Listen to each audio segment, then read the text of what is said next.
So hi everyone, it's time for another video, and this time some sad and bad news from Finland. Now, 3 days ago, Finland's largest tabloid, Helsingin Sanomat, reported that the former mayor of Helsingfors, a chairman for Finland's Olympic Committee, had contracted a cardiovascular event. It didn't happen 3 years ago on August 23rd, 2024, but they wrote a piece about it now because he claims that his political career is over. Now the paradox is, when I was a research leader at the University of Helsingfors, I was in contact with this guy because of an op-ed he wrote, and which went against nutrition science basically. And at that time, he rejected me. So now, 5.5 years later, this happened, which is very sad. And I wrote a piece, and I'm gonna give the briefs about it. So, uh, so I tried to ask, why did this happen? So basically, as a scientist, I use a interdisciplinary approach. So I formally have a PhD in psychology. It's about work and organizational psychology, but the perspective is basically, I try to describe it as anthropological social neuropsychology, basically. So something about how things in our head came about, and also how it functions and are influenced by outside sources. So that is like learning and mental fallacies and stuff like that. So uh, according to paleoanthropology, so paleo is like old, um, our ancestors put bone marrow on the plate 3.5 million years ago, and 800,000 years later, they consumed meat. Common knowledge is that they switched to this animal source diet, and it caused a reduction of their guts. This is your stomach, the stuff that, take care of the stuff you put in your face hole, but also an expansion of their brains from the occipital lobe and forward. And this is important because that gave room to new mental faculties like language and the executive functions. And it's a very broad concept that contains a subset of stuff that we know about: creativity, impulse control, planning, but also something called prospection, the ability to experience the future. And they all define us. Um, and the new diet probably also opened the door for our genus. So we belong to something called Homo, which existed 2.8 million years ago. And 320,000 years ago, our specific species, Homo sapiens sapiens, existed. So somewhere in between, they became hunters and gatherers, which is something most people know about. So we adapted to an animal source food, and in order to sustain physical and mental health, we need to consume a food matrix, including 13 vitamins, DHA and EPA, fats, choline, and 15 to 75 minerals. You hear this is like super complex. So for example, abstaining from animal source food deprives the heart from vitamin K2. Ever heard of that? But it takes calcium out of the heart, reducing the risk of suffering from CVD, that's cardiovascular disease. Now, common academic knowledge is also that welfare diseases like type 2 diabetes, high blood pressure, non-alcoholic fatty liver disease, which all increases the probability for cardiovascular disease, is explained by consumption of sugar and ultra-processed food. And also people who abstain from animal source food also report issues with mental health, like high degree of neuroticism, anxiety, and depression. So you get it. But in February 2019, the former mayor, in the role of mayor, jumped on the so-called climate bandwagon. And he published an op-ed where he claimed that switching to a more vegetarian diet is in practice one of the most important climate measures we can take. Well, 2 years prior to the mayor's publication, that claim was rejected. So I have it in the article. I'm trying to move a little fast here because I tried to do this earlier and it became too long. So my my role here in Finland is that I was recruited to investigate the future of Finland's food production from a perspective of entrepreneurship. But I'm also a former performance coach, which means I know something about food. I mean, I know nutrition because we all take courses in that, and we need to know a lot about nutrition because it's part of improving athletes' performance, basically. But also during 2014 and 2018, I was part of a research network at Karolinska Institute where we dealt with physical and mental health. And there I presented news from, which was published in Scientific American, say rejecting something called the diet heart hypothesis. And the diet heart hypothesis claims that saturated fat raises serum cholesterol and causes cardiovascular disease. But 2 years prior to that, investigative journalist Nina Teicholz had already done that.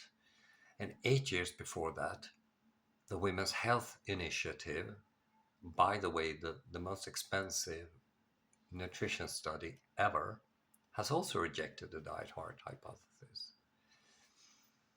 But in a special table, they show that women who have had health issues and decreased saturated fats by 10% got a 28 increased risk of contracting cardiovascular disease. So I learned that the mayor was Swedish speaking, and I sent him an email asking for the references because from my point of view, he was dead wrong. We had a little back and forth. They answered me in the other official Finnish language and I didn't understand what I meant and stuff like that. But eventually they wrote, there are no references, but it was probably correct. I like the word probably. But in reality, it was incorrect or false. And I also, later I proposed that we should meet for lunch on his expense, of course, but he rejected that too. And these are all defensive actions taken by people who know they're wrong. Um, so the backstory of the diet heart hypothesis has another component, Finland and Sweden. So during the 1940s, the Swedish biochemist Håkan Malmros conducted a study on health. What he included the Nordic countries and one state in the north of the US, and he concluded that saturated fat and cholesterol causes atherosclerosis, very hard to pronounce. And this the stiffening of the arteries basically. And when they stiffen, they crack, and boom, you're gone. The diet heart hypothesis was born, and this went on to a project called 7-Country Study, in which Finland was one of the countries. Sweden was not. And in the 1980s, governmental entities around the world implemented dietary guidelines saying that meat and saturated fats are bad for health. So what was the consequence? Now, Finland, which probably was the epicenter of fat phobia, saw an increase in Alzheimer's and cardiovascular events. Now, Finland is actually the leading Alzheimer country per capita in the world. They also had a huge prevalence of cardiovascular disease. And they claim it's about the high cholesterol.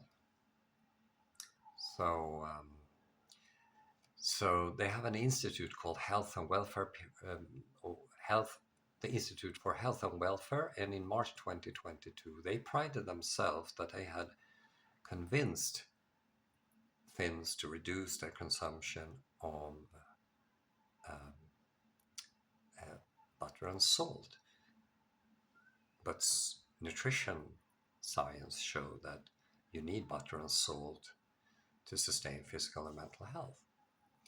So you get it. Is that the reason why the mayor jumped on the bandwagon, so to speak, or is there any other? Because it could be a local phenomenon that the belief is stronger here in Finland because North Carolina Project put Helsingfors University on the map, so to speak, and that makes sense. I don't want to blame anyone. It's just how we are.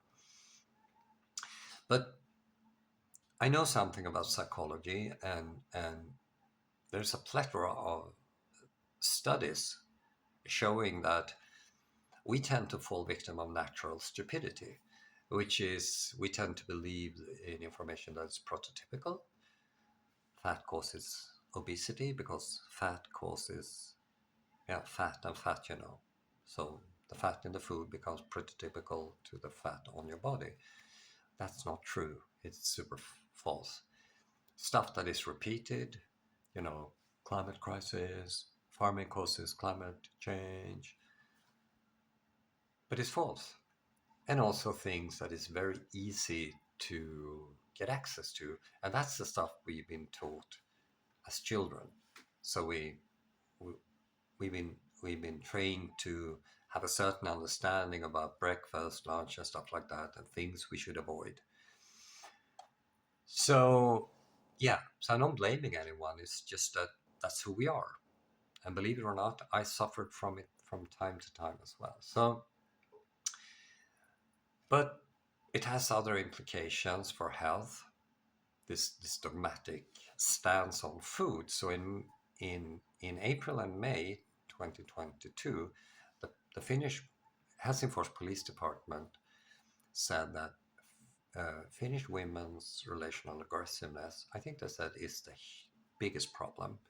And a month later, the Ministry of Education and Culture said that Finnish school children fail reading comprehension and numeracy. And numeracy is the foundation for instrumental and epistemic rational thinking.